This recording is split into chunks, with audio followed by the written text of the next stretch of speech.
नमस्कार। संपूर्ण बिहार की श्रृंखला में आप लोगों का स्वागत है। आज हम लोग इस श्रृंखला में छठा क्लास ले रहे हैं। इससे पहले 5 क्लास पूरा किया जा चुका है और आज जो जनगणना का वीडियो अपलोड किया गया था उसमें थोड़ा डाटा पुराना हो गया था, जिसकी वजह से 2 क्वेश्चन में एरर था, जिसकी जानकारी उत्तम कुमार के द्वारा दिया गया, जिसके बाद उस वीडियो को डिलीट करके अपलोड किया गया है न्यू वीडियो, और उस क्वेश्चन को डिलीट कर दिया गया है। तो आप लोग उस वीडियो को देख सकते हैं जो अभी वर्तमान में अवेलेबल है। और जनगणना से रिलेटेड जो क्वेश्चन है उसको हम लोग कुछ दिन में ज्योग्राफी जब पढ़ेंगे उस समय अपलोड कर देंगे। और ज्योग्राफी का सेक्शन जो है उसके लिए हम सोच रहे हैं क्या कि आप लोगों को ना ब्रीफ करके क्लास लेके समझा दे, ताकि वहां पे आप लोगों को कोई प्रॉब्लम ना हो। क्योंकि नॉर्मली ज्योग्राफी का क्वेश्चन रटना थोड़ा सा डिफिकल्ट हो जाता है। हिस्ट्री को तो आप लोग 2-4 बार देख लेंगे, रट लेंगे, और कुछ दिन में जैसा आप लोग डिमांड करते हैं कि पीडीएफ दे दें, तो 10 लेक्चर जैसे ही कंप्लीट हो जाएगा उसके बाद हम आपको पीडीएफ टेलीग्राम के माध्यम से प्रोवाइड कर देंगे या मेल के माध्यम से प्रोवाइड कर देंगे। वो आप लोग कर लीजिएगा उसको, क्योंकि इजी होता है रिकॉल करना। लास्ट टाइम में पढ़ा हुआ रहेगा, आप फटाफट रिकॉल कर लेंगे। वीडियो देखना लंबा हो जाता है, लेकिन अभी आप लोग जितना से ज्यादा हो सके वीडियो को देखिए। इससे प्रमोशन होता है मेरा, और लाइक और शेयर भी करते रहें ताकि हम वीडियो को कंटिन्यू रख सकें। ठीक है, तो आज हम लोग जो इसका छठा पार्ट है उसको देखते हैं। और इसमें हम लोग अभी हम लोग एंशिएंट लास्ट में है, लगभग खत्म होने वाला है, आज खत्म हो जाए। और हम लोग अब एक वीडियो की जगह पे 2 वीडियो अपलोड करेंगे और दूसरे सब्जेक्ट का भी वीडियो शुरू करने का कोशिश करेंगे। जितना मैक्सिमम से मैक्सिमम हो सके 1 से 2 महीने में आपका वीडियो कवर करेंगे हम लोग। तो आज का हम लोग क्वेश्चन देखते हैं। पहला क्वेश्चन क्या है,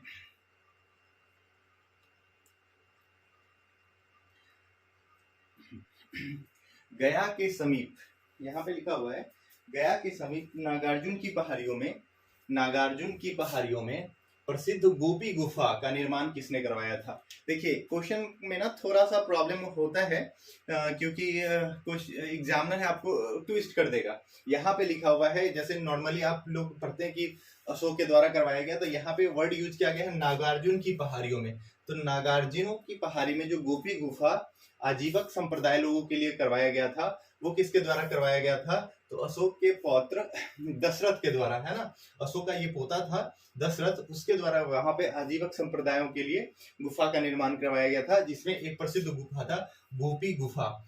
जबकि जो अशोक था उसके द्वारा गया के समीप बराबर की पहाड़ियों में करवाया गया था। किसमें करवाया गया था, अशोक जो निर्माण करवाता है वो बराबर की पहाड़ियों में।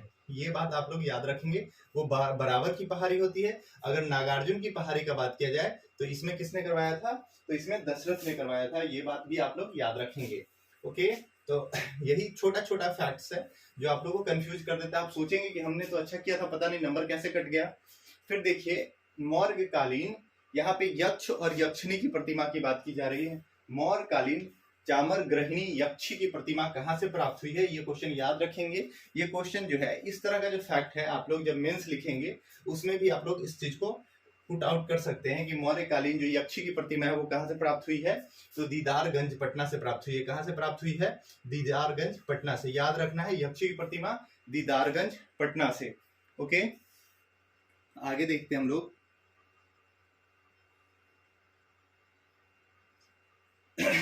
नेक्स्ट क्वेश्चन है, बिहार के किस स्थान से मौर्य काल में बने जैन तीर्थंकरों की प्रतिमा प्राप्त हुई है। बहुत इंपॉर्टेंट क्वेश्चन है। जैन तीर्थंकरों की, मौर्य काल में जो जैन तीर्थंकरों थी उनकी प्रतिमा कहाँ से प्राप्त हुई है, तो लोहानीपुर पटना। कहाँ से प्राप्त हुई है, लोहानीपुर। जैन का जो प्रतिमा है वो कहाँ से प्राप्त हुआ है, लोहानीपुर से प्राप्त हुआ है। जबकि यक्षिणी का जो प्रतिमा है वो कहाँ से प्राप्त हुआ है, दीदारगंज से प्राप्त हुआ। कहां से प्राप्त हुआ है, दीदारगंज से। नेक्स्ट देखिएगा आप लोग कि पाटलिपुत्र के नगर निर्माण तथा सुंदरता का वर्णन किसने किया है। तो देखिए पाटलिपुत्र, अगर जहां पे भी वर्ड आए पाटलिपुत्रा, है ना, और यहाँ पे 2 टर्म यूज किया जाएगा। इसमें किस चीज का बात किया जाएगा, प्रशासन व्यवस्था, और इसकी सुंदरता का जो वर्णन किया गया है वो किसके द्वारा किया गया है, मेगास्थनीज के इंडिका पुस्तक में किया गया है। किसके द्वारा किया गया है, मेगास्थनीज के इंडिका पुस्तक में बात किया गया है। नेक्स्ट क्वेश्चन है, किसके शासनकाल में मिस्र के राजा फिलाडेल्फस टॉलमी द्वितीय फिलाडेल्फस जो था उसका नाम क्या है, टॉलमी द्वितीय ने डियानीसियस, इसको भी ध्यान से रखेंगे, डियानीसियस नामक राजदूत को पाटलिपुत्र भेजा था। किसके समय में भेजा था, तो फिलाडेल्फस जो था वो किसके पास भेजा था, बिंदुसार यानी अशोक के पिता के पास भेजा था। और यहाँ से जो काजू अंजीर वगैरह जो फल वल था उस चीज के बारे में वो क्या किया था, बोला था कि आप लोग जब कहाँ से आए, मिस्र से आए, तो वहां का जो अंजीर है ना, खजूर है, जो ड्राई फ्रूट्स है वो लेके आए। और यहाँ से क्या अवेलेबल उनको करवाया गया था, अच्छे नस्ल का घोड़ा और हाथी, है ना। ये बात आप लोग देखिएगा, यानी वस्तु विनिमय की बात की गई थी। हालांकि यहाँ पे वो बात नहीं था, यहाँ पे जो बात था वो क्या था, राजा एक दूसरे के प्रति जो आभार व्यक्त करते हैं उस चीज में। तो जो फिलाडेल्फस था यानी कि टॉलमी द्वितीय ने डियानीसियस नामक राजदूत को किसके दरबार में भेजा था, तो बिंदुसार के दरबार में भेजा था। ये भी इंपॉर्टेंट क्वेश्चन है। यहाँ पे जितना भी क्वेश्चन आप लोगों के द्वारा करवाया जाएगा वो क्या है, सारे इंपॉर्टेंट क्वेश्चन है और ये क्वेश्चन हमेशा बीपीएससी में पूछा गया है। ठीक है, नेक्स्ट क्वेश्चन देखिएगा, किस विद्वान के अनुसार चंद्रगुप्त मौर्य ने पॉलीब्रोथस यानी पाटलिपुत्र उपनाम धारण किया था। ठीक है, तो कौन ऐसा विद्वान है जो बताता है कि चंद्रगुप्त ने पॉलीब्रोथस यानी पाटलिपुत्र उपनाम धारण किया था। तो ये बात कहा गया है किसके द्वारा, स्ट्रैबो के द्वारा। स्ट्रैबो के द्वारा क्या कहा गया है, चंद्रगुप्त मौर्य था वो अपना एक क्या नाम करता है अपना टाइटल धारण करता है, जिस टाइटल को क्या बोला गया, पॉलीब्रोथस, है ना, पाटलिपुत्र। नेक्स्ट देखेंगे,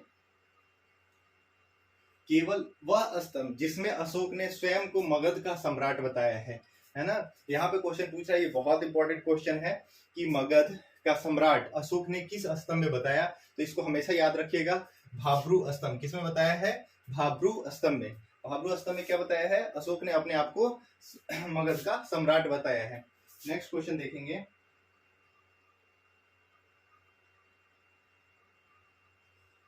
देखिए यहाँ पे आ गया ना बात, बराबर की पहाड़ी, है ना। इससे पहले किसकी पहाड़ी थी, नागार्जुन की पहाड़ी। तो बराबर की पहाड़ियों का उपयोग किसके आश्रय गृह के रूप में किया जाता था, तो ये आजीवकों के लिए किया जाता था। किसके लिए किया जाता था, आजीवकों। और बराबर की गुफा में जो बनवाया गया था वो किसके द्वारा बनाया गया था, अशोक के द्वारा बनाया गया था। किसके द्वारा बनाया गया था गुफा, सम्राट अशोक के द्वारा। तो ये भी बात भी आप लोग को याद रखना है कि जब भी बराबर की पहाड़ी की बात आए, है ना, इसमें आश्रय गृह की जगह पे अगर नाम दे देता है ना, जैसे वहां पे गोपी गुफा का नाम था, यहाँ पे लोमा गुफा का नाम दे दे। ऐसे ही अगर किसी भी गुफा का नाम दे और बराबर की पहाड़ी लिखे तो उसमें उसका निर्माण सम्राट अशोक और नागार्जुन की पहाड़ी में दशरथ। ये बात आप लोगों को याद रखना है।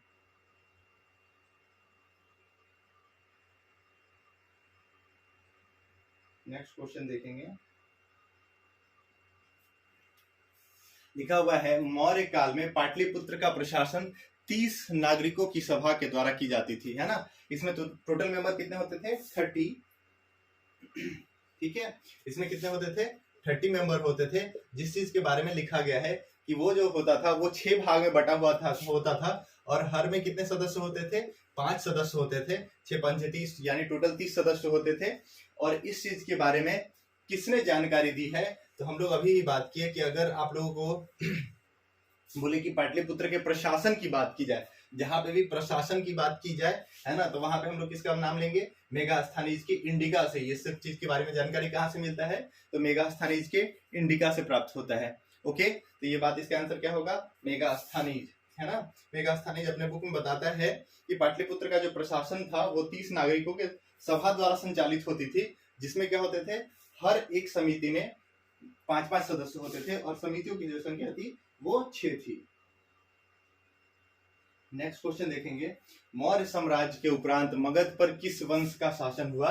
तो हम लोग जानते हैं कि मौर्य वंश का जो सेनापति था जिसका नाम था पुष्यमित्र शुंग, है ना, उसने क्या किया, अपने सम्राट का वध कर दिया और क्या किया, वहां पे शुंग वंश की स्थापना की। तो मगध वंश पे सॉरी मगध पे किसका, मौर्य वंश पे किसका स्थापना हुआ, तो मौर्य वंश की समाप्ति के बाद मगध पे किसका स्थापना हुआ, तो शुंग वंश का स्थापना हुआ। किसका हुआ, शुंग वंश का स्थापना हुआ। और शुंग वंश के संस्थापक कौन थे, पुष्यमित्र शुंग। कौन थे, पुष्यमित्र शुंग। ये सब क्वेश्चन सीधा पूछ लेता है, इसमें कोई भी चीज ऐसा नहीं है कि इसमें आप लोग कॉम्प्लेक्स करेगा, स्ट्रेट फॉरवर्ड क्वेश्चन आएगा। 50 से 60 क्वेश्चन स्ट्रेट फॉरवर्ड रहेगा।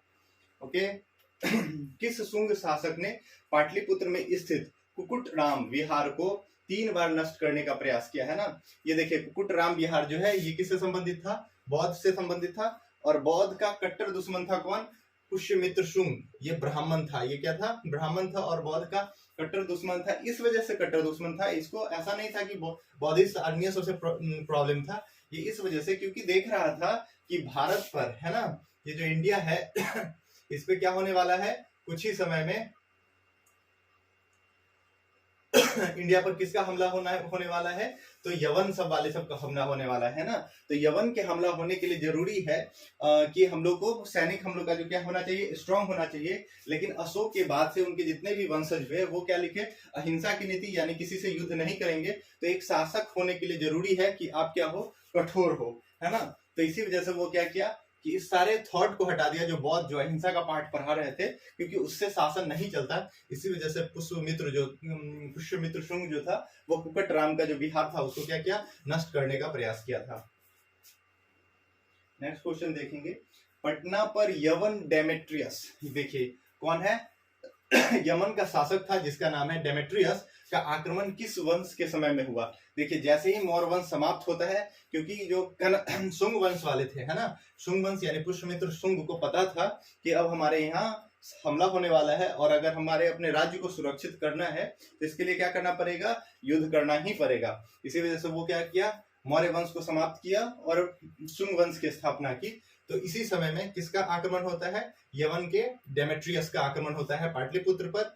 किसके समय में, शुंग वंश के समय में। और शुंग वंश का उस समय कौन राजा था, पुष्यमित्र शुंग। इसका आंसर क्या हो जाएगा, बी। याद रखेंगे पाटलिपुत्र पर, यहां से क्वेश्चन बन जाता है, पाटलिपुत्र पर यवन के शासक डेमेट्रियस का आक्रमण किस वंश के समय में हुआ था, तो शुंग वंश के समय में हुआ था।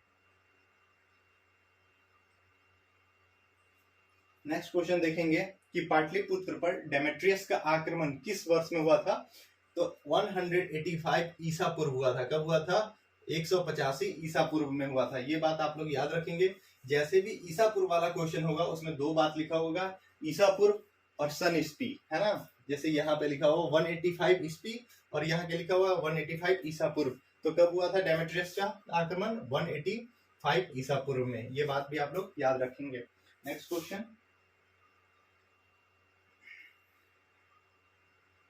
नेक्स्ट क्वेश्चन है कि मगध पर प्रथम ब्राह्मण राज्य स्थापित किसने किया था। तो हम लोग जानते हैं कि प्रथम ब्राह्मण राज्य कौन स्थापित किया था, पुष्यमित्र शुंग, है ना। पुष्यमित्र शुंग, ये आपसे क्वेश्चन पूछ लेता है। पुष्यमित्र शुंग तो जो था, जो सेनापति था किसका, मगध में या मौर्य वंश में, वो किस जाति का था, ठीक है ना। तो नॉर्मल आदमी क्या कहेगा, सेनापति मतलब क्षत्रिय था, लेकिन ये क्षत्रिय नहीं था, क्या था, ब्राह्मण था। क्या था, ब्राह्मण था। यानी मगध पर प्रथम ब्राह्मण राज्य की स्थापना करने वाला कौन था, पुष्यमित्र शुंग। नेक्स्ट क्वेश्चन देखेंगे,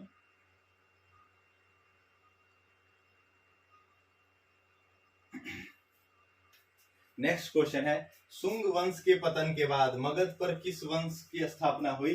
तो शुंग वंश की समाप्ति के बाद मगध पर किस वंश की स्थापना हुई, कनव वंश की स्थापना हुई। किसके वंश की स्थापना हुई, कनव। और कनव वंश के संस्थापक कौन थे, वसुदेव थे। कौन थे, वसुदेव। ये भी आप लोग याद रखेंगे, ये भी क्वेश्चन पूछता है, ठीक है। और क्रमवार भी देख लेंगे आप लोग कि कौन कौन से थे मगध वंश पे, मगध पे किसका किसका शासक था। तो हम लोग जानते हैं सबसे पहला कौन था, हर्यक था, है ना। हम लोग जाने हर्यक के बाद कौन आया, शिशुनाग आया। कौन आया, शिशुनाग वंश आया, है ना। शिशुनाग के बाद कौन आया, नंद वंश आया, नंद वंश आया। नंद वंश के बाद कौन सा वंश आया, मौर्य वंश आया, मौर्य वंश। मौर्य वंश के बाद कौन सा आया, तो शुंग वंश आया। कौन सा आया, शुंग वंश। और शुंग वंश के बाद कौन आया, कनव वंश। कनव वंश के बाद कौन आएगा, तो शातवाहन आएगा, है ना। बीच में थोड़ा सा वंश गुप्ता वगैरह सब भी आ जाते हैं, तो उसके बारे में भी हम लोग देख लेंगे, लेकिन वो प्रॉपर नहीं थे। वैसे कनव के बाद कुषाण और गुप्ता के बारे में भी थोड़ा बहुत है, वो भी देख सकते हैं। हालांकि कुछ जगह पे लिच्छवी का भी बात किया जाता है कि कनव वंश जब खत्म हो गया था, संभवतः मौर्य वंश पर, मगध पे किसका शासन था, तो लिच्छवी लोगों का था। हालांकि वो क्वेश्चन है नहीं तो उतना डीपली में जाने की जरूरत नहीं है, क्वेश्चन पूछता नहीं है, फालतू का टाइम बर्बाद नहीं होना चाहिए। तो सुंग वंश के पतन के बाद किस वंश की स्थापना हुई? तो कनव वंश की। यहाँ से सीधा क्वेश्चन पूछता है तो आप लोग इसको याद रखेंगे, है ना। नेक्स्ट क्वेश्चन, कनव वंश का संस्थापक कौन था? तो अभी हम लोग बात किए कनव वंश का संस्थापक कौन था? वसुदेव। कौन थे? वसुदेव। उसके बाद क्वेश्चन पूछता है कि कनव वंश का जो सत्ता समाप्त कौन किया? तो अभी हम लोग बात किए सातवाहनों के द्वारा, यानी आंध्र सातवाहन के द्वारा कनव वंश का जो सत्ता है वो समाप्त कर दिया गया। ये भी बहुत इंपॉर्टेंट क्वेश्चन है, याद रखेंगे, आंध्र सातवाहन, है ना। नेक्स्ट क्वेश्चन देखेंगे। नेक्स्ट क्वेश्चन लिखा हुआ है कि कनिष्क ने पाटलिपुत्र से किस विद्वान को अपने दरबार में प्रश्रय दिया? देखिए ये इसमें है क्या, जो कनिष्क होता है वो पाटलिपुत्र पर आक्रमण करता है और जो पाटलिपुत्र के विद्वान रहते हैं अश्वघोष, उनको ले जाता है अपने यहाँ पे, ठीक है ना। ऐसा नहीं है वो खुद से चले जाते हैं। तो कनिष्क ने पाटलिपुत्र के किस विद्वान को अपने दरबार में प्रश्रय दिया था? वो थे कौन? अश्वघोष। और आपसे क्वेश्चन पूछ भी सकता है कि अश्वघोष का संबंध कहाँ से है? तो अश्वघोष का जो संबंध है वो कहाँ से था? पाटलिपुत्रा से था। कहाँ से था? पाटलिपुत्रा से। ऐसा नहीं कि कश्मीर मार दीजिएगा, है ना। उसके बाद है मगध का शासन करने वाले राजवंश का सही क्रम। देखिए इसी पर बात कर रहे थे ना। देखिए आप लोग यहाँ से खुद सॉर्ट आउट कर सकते हैं कि कौन था। तो देखिए हम लोग बात किए हर्यक वंश, है ना। हर्यक वंश का जो फाउंडर था वो कौन था? बताइए। बिंबिसार था। कौन था? बिंबिसार। शिशुनाग, ये नाग वंश का संस्थापक शिशुनाग खुद था। नंद वंश का कौन था? महापदम नंद था। मौर्य वंश का कौन था? चंद्रगुप्त मौर्य था, है ना। शुंग वंश का कौन था? पुष्यमित्र शुंग था। और कनव वंश का कौन था? वासुदेव। इन सभी वंशों का जो नाम है और इनके फाउंडर आप लोग याद रखेंगे, यहाँ से क्वेश्चन बनता है। तो मगध वंश पर राज करने वाले का सही क्रम क्या है? सी। ये बात आप लोग याद रखेंगे। Very very important question. इस तरह का क्वेश्चन बार बार पूछा जाता है। नेक्स्ट क्वेश्चन, क्वेश्चन लिखा हुआ है सुंग वंश की स्थापना। देखिए और सुंग वंश की राजधानी थी। तो सिंपल सी बात है, मगध पे ये लोग राज कर रहे थे तो मगध पे सुंग वंश की स्थापना की। और यहाँ पे हम लोग पढ़े कि काला शोक के बाद से मगध, जब तक मगध रहा तब तक इसका कैपिटल कहाँ बना हुआ था? पाटलिपुत्रा। आंख मूंद के इसका आंसर क्या मारेंगे? पाटलिपुत्रा। सुंग वंश। सुंग वंश के बाद कौन सा वंश आता है? कनव वंश। कनव वंश की राजधानी कहाँ थी? तो इसकी भी कैपिटल कहाँ थी? पाटलिपुत्रा। ये सब बात हम लोग याद रखेंगे। नेक्स्ट क्वेश्चन,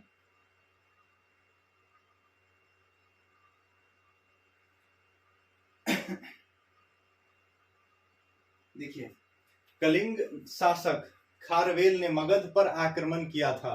देखिए एक जो कलिंग पे सम्राट अशोक ने आक्रमण किया था, और ये कौन है? कलिंग का शासक है खारवेला, जो मगध पे वापस रिटर्न आक्रमण करता है। ये कब करता है? तो पहली शताब्दी ईसा पूर्व में। कब करता है? पहली शताब्दी ईसा पूर्व में। और पहली शताब्दी ईसा पूर्व में मगध पे किसका शासन होता है? तो पहले ईसा शताब्दी पूर्व में शुंग वंश के शासक होता है। किसका होता है यहाँ पे? शुंग वंश का शासन होता है। नेक्स्ट क्वेश्चन देखेंगे,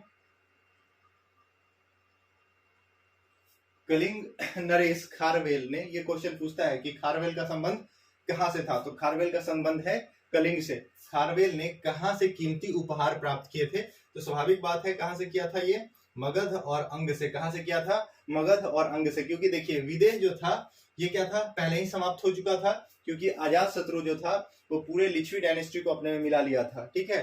तो लिच्छवी और अंग को भी जीत चुका था। इसी वजह से अब क्या था? सिर्फ मगध क्षेत्र बचा हुआ था। मगध एक विस्तृत क्या था?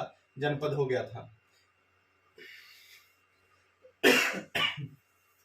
तो कलिंग नरेश खारवेल ने कहां से कीमती और उपहार प्राप्त किए थे? तो अंग एवं मगध से। ये बात आप लोग याद रखेंगे।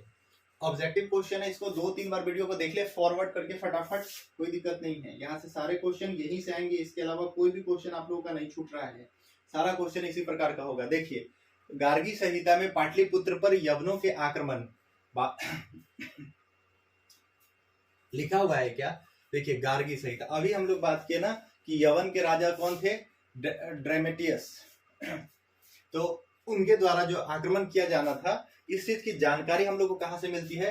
तो गार्गी संहिता से मिलती है। कहां से मिलती है? गार्गी संहिता से। और उसी समय हम लोग बताए कि शुंग वंश का जो राजा था पुष्यमित्र शुंग, वहीं पे 185 ईसा पूर्व में, है ना, ईसा पूर्व में। अभी हम लोग बात किए 1850 सॉरी 1800 185 ईस्वी पूर्व में, 185 ईस्वी पूर्व में, अभी कांग्रेस की स्थापना कहाँ हुआ? 1855 में, सॉरी। गार्गी संहिता में पाटलिपुत्र पर यवनों के आक्रमण का उल्लेख है। यह किसके शासन काल में हुआ था? तो पुष्यमित्र शुंग के शासन काल में हुआ था, और इसकी जानकारी हम लोग को कहाँ से मिलती है? गार्गी संहिता से, है ना।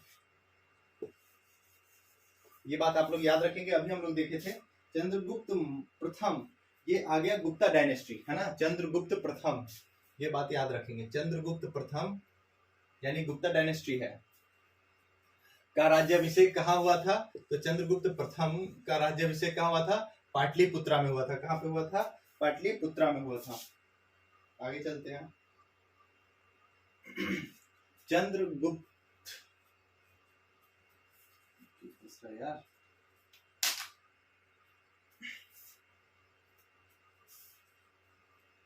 देखिएगा, चंद्रगुप्त के पाटलिपुत्र में राज्याभिषेक और गुप्त वंश की स्थापना का वर्ष क्या है? देखिए यहाँ पे ना एक कोइंसिडेंस है, आप लोग देख सकते हैं 320 ईसा पूर्व, इस समय किसका हुआ था? तो चंद्रगुप्त मौर्य का। किसका हुआ था? चंद्रगुप्त मौर्य का। 320 ईस्वी, ये वाला 320 ईस्वी में किसका हुआ था? तो चंद्रगुप्त का हुआ था, चंद्रगुप्त प्रथम। किसका हुआ था? चंद्रगुप्त व प्रथम, यानी कि गुप्त वंश का, है ना। तो यहाँ पे देखिए दोनों चंद्रगुप्त हैं, लेकिन एक मौर्य वंश से है और दूसरे किससे है? गुप्त वंश से। तो गुप्त जो गुप्ता डायनेस्टी है उसके चंद्रगुप्त प्रथम का पाटलिपुत्र में राज्याभिषेक हुआ था। कब? तो 320 ईस्वी में। ओके।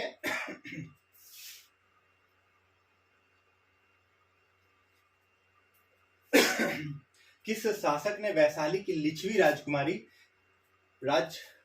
कुमारी देवी से विवाह किया था? लिच्छवी राजकुमारी क्या नाम है? कुमार देवी से विवाह किया था। तो अभी हम लोग बात किए कौन किए थे? ये चंद्रगुप्त प्रथम किए थे। कौन किए थे? चंद्रगुप्त प्रथम। ये बहुत बार क्वेश्चन यूपीएससी पूछा हुआ है, तो इसको आप लोग याद कर ही लीजिएगा। चंद्रगुप्त प्रथम ने किस क्षेत्र के साथ अपना वैवाहिक संबंध स्थापित किया? तो किसके साथ? लिच्छवी के साथ। और लिच्छवी के किस राजकुमारी? कुमार देवी के साथ। किससे किया था? लिच्छवी के राजकुमारी कुमार देवी के साथ। नेक्स्ट देखिए,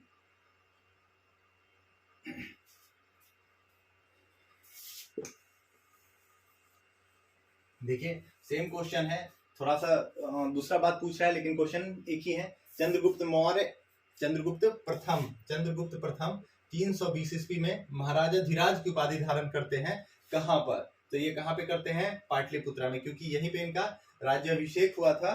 कब हुआ था?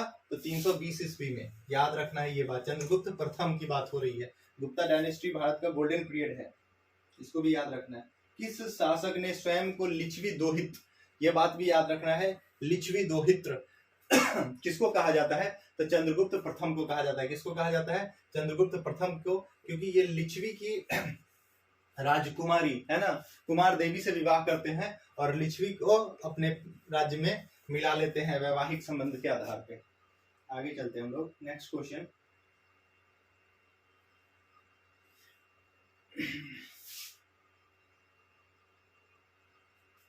बिहार में गुप्त शक्ति के संगठन का श्रेय दिया जाता है। देखिए तो बिहार में गुप्त शक्ति को संगठित करने वाला, तो गुप्ता डायनेस्टी का दो राजा बहुत ज्यादा फेमस था। एक था समुद्रगुप्त और दूसरा था चंद्रगुप्त विक्रमादित्य, यानी कि चंद्रगुप्त द्वितीय, है ना। तो जो बिहार में गुप्ता शक्ति को संगठित करने का जो व्यक्ति काम किया था, वो कौन किया था? चंद्रगुप्त द्वितीय, यानी कि चंद्रगुप्त विक्रमादित्य। कौन था? चंद्रगुप्त विक्रमादित्य या चंद्रगुप्त द्वितीय के समय में गुप्त साम्राज्य की राजधानी थी। तो गुप्त साम्राज्य की जो राजधानी थी वो क्या थी? पाटलिपुत्रा थी। कौन सी जगह थी? पाटलिपुत्रा। और इसके बाद पाटलिपुत्र का विघटन हो जाता है, यानी कि पाटलिपुत्र का लास्ट जो कैपिटल था, पावरफुल कैपिटल, वो गुप्त सम्राट के समय में ही था। जैसे जैसे गुप्त साम्राज्य डाउनफॉल में जाता है, वैसे वैसे ही पाटलिपुत्रा अपने डाउनफॉल की तरफ बढ़ने लगता है। आगे चलते हैं हम लोग। नेक्स्ट क्वेश्चन, किस शासक से श्रीलंका के राजा मेघवर्मन ने गया में एक बौद्ध मठ स्थापित करने की अनुमति मांगी थी? मोस्ट इंपोर्टेंट क्वेश्चन है ये। क्वेश्चन कितनी बार बीपीएससी में पूछा गया है। श्रीलंका के राजा का नाम है मेघवर्मन, और उनसे वो मांगते हैं किससे परमिशन? कि हमको क्या करिए कि गया में एक बौद्ध मठ बनाने दीजिए, तो वो कौन सा है? समुद्रगुप्त। कौन है? समुद्रगुप्त से। नेक्स्ट क्वेश्चन देखते हैं, नालंदा विश्वविद्यालय की स्थापना किस काल में हुई थी? तो गुप्ता काल में हुई थी, और इसके फाउंडर कौन थे? कुमारगुप्त थे। कौन थे? कुमारगुप्त। नालंदा विश्वविद्यालय की स्थापना किस युग में हुई थी? तो गुप्त काल में हुई थी। नेक्स्ट देखेंगे, नालंदा विश्वविद्यालय का संस्थापक कौन था? तो नालंदा विश्वविद्यालय के संस्थापक है कुमारगुप्त। कौन है? कुमारगुप्त। नेक्स्ट क्वेश्चन देखेंगे, बोध गया के महाबोधि मंदिर की स्थापना। देखिए यहाँ पे बहुत आदमी में ये कंफ्यूजन है कि गया में जो महाबोधि मंदिर है उसको सम्राट अशोक बनवाया था। बिल्कुल भी सम्राट अशोक नहीं बनवाया था, वो किसके समय बनाया गया है? गुप्त काल के समय में बनाया गया है। ओके, तो बोध गया में महाबोधि मंदिर की स्थापना किसने स्थापना हुई थी? तो गुप्त काल के समय में हुई थी। ये बात आप लोग याद रखेंगे। चीनी यात्री फाहियान है ना, जो किसके समय में आता है? चंद्रगुप्त द्वितीय के समय में आता है। चीनी यात्री फाहियान कितने समय तक पाटलिपुत्रा में रुका था? तो ये काफी लंबे समय तक रुका था। कितने समय तक? 3 साल तक। और ये भ्रमण किया था कहाँ का? तो राजगीर का भ्रमण किया था। कहाँ का भ्रमण किया था? राजगीर का। और यहाँ वहां पर जो गृद्धकुट पर्वत था, जहाँ पे पहला क्या हुआ था? बौद्ध संगीति हुआ था, उस पर्वत को देख के रोने लगा था। ये भी क्वेश्चन पूछा जाता है बीपीएससी में। ठीक है, तो चीनी यात्री फाहियान पाटलिपुत्रा में कितने समय रुकता है? तो 3 साल रुकता है। नेक्स्ट क्वेश्चन देखिएगा, आर्यभट्ट का संबंध किस नगर से है? तो आर्यभट्ट का संबंध किस नगर से है? पाटलिपुत्रा है। और आर्यभट्ट किसके समकालीन थे? तो गुप्त डायनेस्टी के समकालीन थे। किसके समकालीन थे? गुप्त साम्राज्य के। ये क्वेश्चन पूछा हुआ है, ये एसआई इस तरह का क्वेश्चन पूछता है। आर्यभट्ट जो था वो किस साम्राज्य के समकालीन थे? तो आर्यभट्ट जो थे वो गुप्ता डायनेस्टी के समकालीन थे। ओके, नेक्स्ट क्वेश्चन देखिएगा,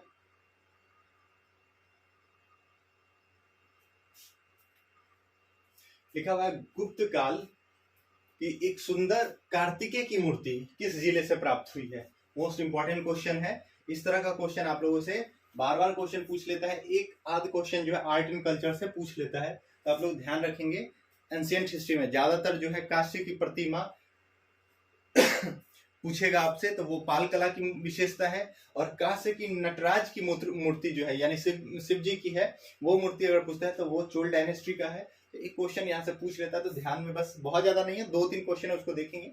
गुप्त काल में एक सुंदर कार्तिकेय की प्रतिमा है, याद रखेंगे, कार्तिकेय की प्रतिमा। ठीक है, गणेश जी के भाई की प्रतिमा जो मिलती है वो कहाँ से मिलती है? शाहाबाद से मिलती है। कहाँ से मिलती है? शाहाबाद से। इस बात को भी आप लोग याद रखेंगे। नेक्स्ट क्वेश्चन देखेंगे, नेक्स्ट क्वेश्चन है, बिहार में 7.5 फीट ऊंची बुद्ध देव की एक पीतल की मूर्ति मिली है ना? और ये कहाँ से मिली है? ये मिला है सुल्तानगंज से। कहाँ से मिला है? सुल्तानगंज से। ये भी मोस्ट इंपॉर्टेंट क्वेश्चन है ना? बिहार में 7.5 फीट ऊंची बुद्ध देव की पीतल की मूर्ति मिली है। कहाँ से मिली है? तो सुल्तानगंज से मिली है। ठीक है, तो आज का जो ये